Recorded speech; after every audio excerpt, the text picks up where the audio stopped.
Assalamualaikum warahmatullahi wabarakatuh. Perkenalkan, nama saya Yasmin Fitriana Ramadhani. Saya di sini akan mereview materi tentang definisi Syad Az-Zariyah dan uruf atau kebiasaan, landasan hukum, macam dan penerapan serta kedudukan. Syad Az-Zariyah secara istilah bahasa terdiri dari dua kata, syad dan az-zariyah. Syad berasal dari bahasa Arab sadda yasudu, satu yang berarti menutup tempat yang terbuka, penutup penghalangan dan penahanan. Bentuk jamaknya adalah as-sudah dan sudud. Az-zariyah berdiri dari kata kerja az-zaraah yang berarti menjulur dan bergerak ke arah depan. Arti lain dari az-zariyah adalah media atau sarana untuk mencapai sesuatu dengan bentuk jamak az-zara'i. Syad Az-Zariyah dalam fikih adalah sebagai salah satu dasar pijakan dalam mengistinbatkan hukum yang digunakan untuk mewujudkan maslahat dan menolak kebinasaan. Imam Malik dan mayoritas fuqaha menganggapnya sebagai dasar hukum Islam meskipun berbeda dalam penggunaannya. Ibnu Al-Qayyim memandang Syad Az-Zariyah sebagai hujjah dalam hukum Islam dan mendorong untuk berijtihad secara rasional. Sementara Ibnu Hazm mempertahankan ketentuan hukum yang sudah ada tanpa mengakui kehujahan Syad Az-Zariyah. Perbedaan ini mempengaruhi penentuan hukum dalam kasus-kasus tertentu seperti dalam masalah jual beli secara tempo. Macam Syad Az-Zariyah dapat dikelompokkan berdasarkan kualitas kemafsadatannya menjadi 4 bagian menurut Al-Shatibi.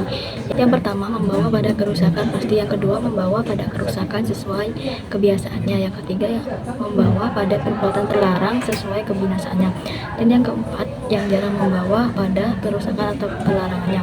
Dilihat dari jenis kemafsadatannya, Ibnu Qayyim membaginya menjadi 2 bagian. Yang pertama, perbuatan yang membawa kemafsadatan. Yang kedua, perbuatan yang pada dasarnya dibolehkan atau dianjurkan tetapi digunakan sebagai sarana untuk melakukan yang haram. Penerapan Syad Az-Zariyah dalam transaksi muamalah mencakup beberapa praktik seperti yang pertama, jual beli hewan dengan hewan. Yang kedua, akad jual beli salam yang wujudnya tidak dapat diserah terimakan. Yang ketiga, larangan jual beli bina. Yang keempat, hak kekayaan intelektual. Yang kelima, larangan kartu kredit bagi pengguna konsumtif. Yang keenam, larangan penjaminan modal dalam akad. Pengertian uruf berasal dari kata arafah yang berarti sesuatu yang dikenal. Secara bahasa, uruf adalah kebiasaan yang baik.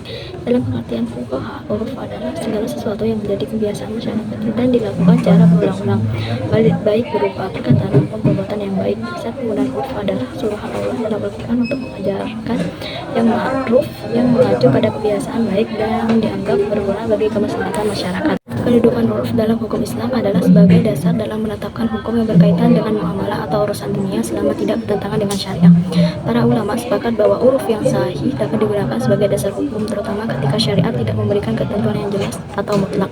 Uruf yang menjadi pertimbangan hukum Islam adalah uruf yang sahih yang dikenal secara luas oleh masyarakat. Landasan hukum untuk penggunaan uruf sebagai dasar hukum Islam adalah sebagai berikut. Yang pertama, tidak bertentangan dengan syariat. Yang kedua, tidak menyebabkan kemafsadahan atau merugikan.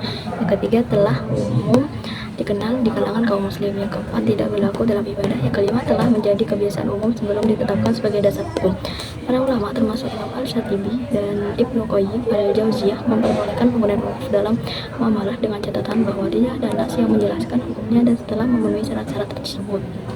Dalam hal ibadah, uruf tidak berlaku karena yang menentukan adalah Al-Quran dan hadis. Penggunaan uruf bertujuan untuk menjaga kemaslahatan umat dan mendukung pembetulan hukum serta penafsiran beberapa nas. Macam-macam uruf dapat dibagi menjadi uruf qauliyah dan uruf fi'li berdasarkan jenis pekerjaannya, serta uruf am dan uruf khas berdasarkan kuantitas pelakunya.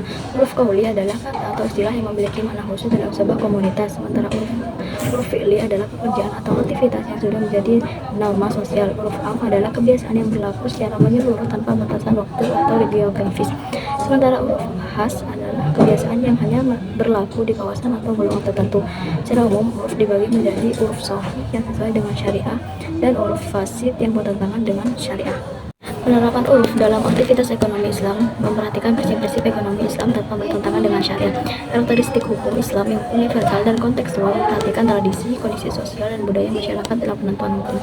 Untuk penerapan uruf dalam transaksi ekonomi adalah praktik jual beli tanpa syubhat ijab kabul di supermarket modern, di mana pembeli langsung mengambil barang dan membayar di kasir. Meskipun tidak seperti praktik klasik, tetapi karena menunjukkan kesepakatan dari kedua belah pihak, maka hukum transaksi modern tersebut dapat dibenarkan berdasarkan uruf. Mungkin itu saja yang dapat saya sampaikan. Kurang lebihnya mohon maaf. Wassalamualaikum warahmatullahi wabarakatuh.